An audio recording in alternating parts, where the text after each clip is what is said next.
Welcome back to Horns High Studios for another episode of 666 Seconds of Metal. And you know what that means. Each one of these episodes is 666 seconds or less, and that is 11 minutes and 6 seconds. So I got Shane here with me from Winnipeg, Manitoba, up there in Canada. What's up, Pete?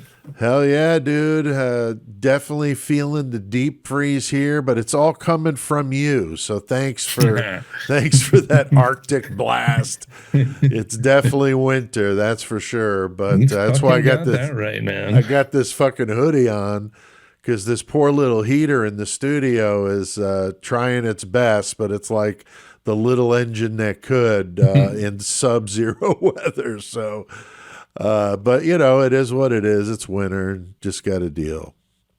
But it's over, almost half over now. So whatever. Right. Yeah. Just let it be over with. All right. Well, we've been on a death metal kick lately for sure, and we're not going to stop now. Talking about some Mexican death metal, and these guys are fucking badass. Some Skeletal Thone, definitely dig these guys. Kind of like the way they took two band names and made it one, you know, the Blood Red Throne and Skeletal Remains, and kind of combined them. I don't know if that's what they did, but it made me think of that. But the album Barbaric Torment, love the name, very brutal, fits the band. They call them death thrash, but I'm not hearing a whole lot of thrash. This is more death metal for sure, in my opinion. So I don't know what you think about it, Shane. Yeah, actually, I thought it was more thrash metal than death metal. Really? Honestly, oh, that's hilarious. Yeah, that is hilarious. So, like, there's a lot of death in it, but I thought there was a lot more thrash in it than death. Right? That's hilarious. So I just stumbled on these guys. I don't even remember how I came upon them because there's a few different ways I go out and look for stuff. And I did stumble on them that way and been just jamming the hell out of it. I actually had another band I was going to cover, and I just was like, man, I just want to do Skeletal Throne. I've just been jamming the shit out of that album. So I made a last minute scratch off the list and put these guys on. Good choice. Yeah, I knew you would like it too, Shane. And, you know, the band pretty much started recently, 2019, and they're from Sonora, Mexico.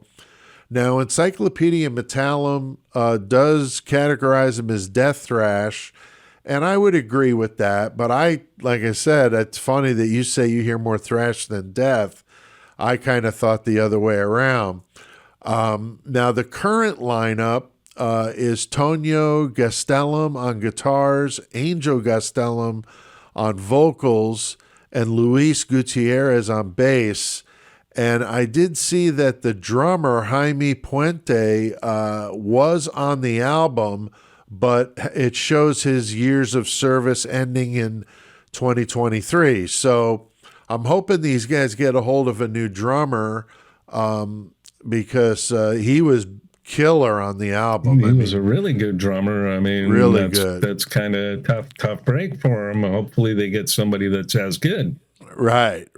But, you know, I'm sure there's plenty of great drummers down there in Mexico, but these guys definitely bring it, man. So the album, again, their debut album was Human Deterioration that came out in 2020.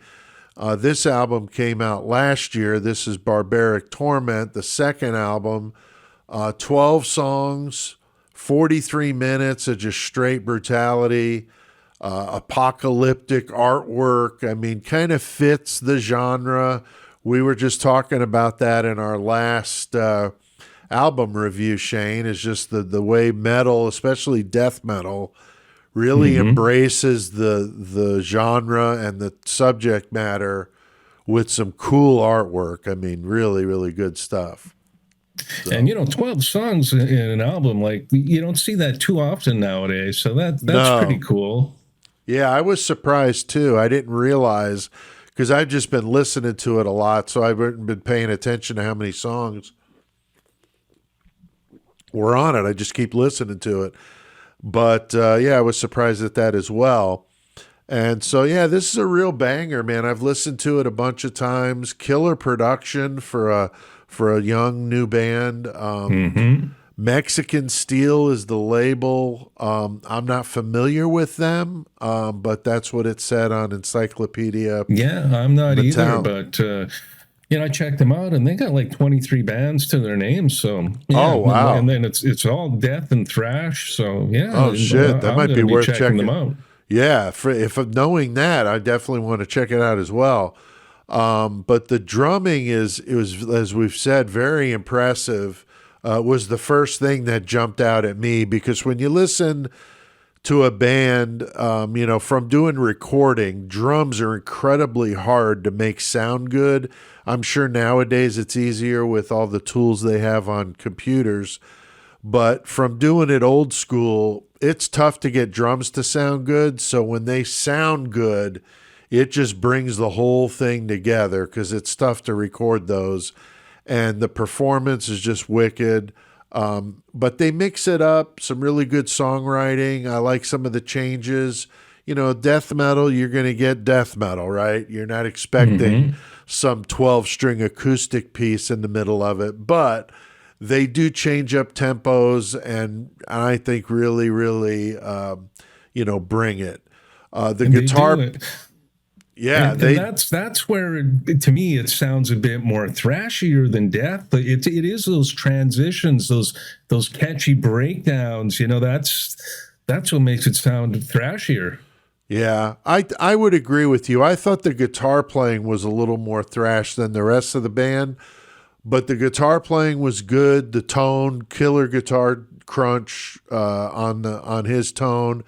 The bass player, a little low in the mix, but not uncommon with death metal. We talked about that in the last several episodes we did. So, it's kind of a common thing. And when you hear the bass pop a little more, I think it makes them stand out. We talked about, there we go again, Shane, Bolt Thrower, Cannibal Corpse. To the mix, it always adds to the mix. Yeah, Cannibal Corpse. And I know I'm a little partial being a bass player and all, but that's what I think. I love the vocals too. Definitely very, growling death metal, which is what you would expect. But very, very good stuff. I like the entire album. If I was to pick one track, I would say Burn the Cross. Definitely a nice Christian ballad that would sound wonderful with a church choir singing it. So if Skeletal Thone, if you guys are listening, you need to try that on stage. Get a church choir to sing Burn the Cross with you. That would be super fucking cool. But go pick up this album. I got it on their Bandcamp page. I bought it digitally. I like to do that when I can and support the bands. So go on the Bandcamp. I'll link to it down below if you want to pick it up, or look at their first release is also available on their Bandcamp. They do have a cool lyric video for Burn the Cross that I saw on YouTube that really looked good. And they have one for the song Blood on My Hands, which is from the first album, but you can actually, get a video of them playing and see what they look like and all that kind of stuff. I'm a big fan of all the lyric videos, because nowadays when you get something digitally, you're not getting that big cover like you used to with the multi-page booklets with all the lyrics and stuff. So right, it's nice getting the lyrics finally, Yeah, I dig it too, especially some of the ones that like this one, really well done, really looks good. And the Shadow Spawn ones are really good too. I know we just did that interview with Kelvin, their bass player. So, but due to some issues we've been running into with YouTube and copyright stuff with music clips, we're not going to be playing much, if any, music, at least for a little bit, so we can figure it out. But I'll link to those videos I mentioned in the description. So if you want to go give these guys a listen, you can, because they're well worth it. And, I like to support the underground for sure. So hell yeah, they're worth it. Yeah, this is good stuff. I mean, go check it out. Yeah, and Shane, this is our 20th 666 seconds of metal. So Hell yeah, Horns fucking high to that, man. little milestone for that. So, all right, well, go check out this band, Skeletal Thone, and we'll see you guys around in the mosh pit. Fucking horns high.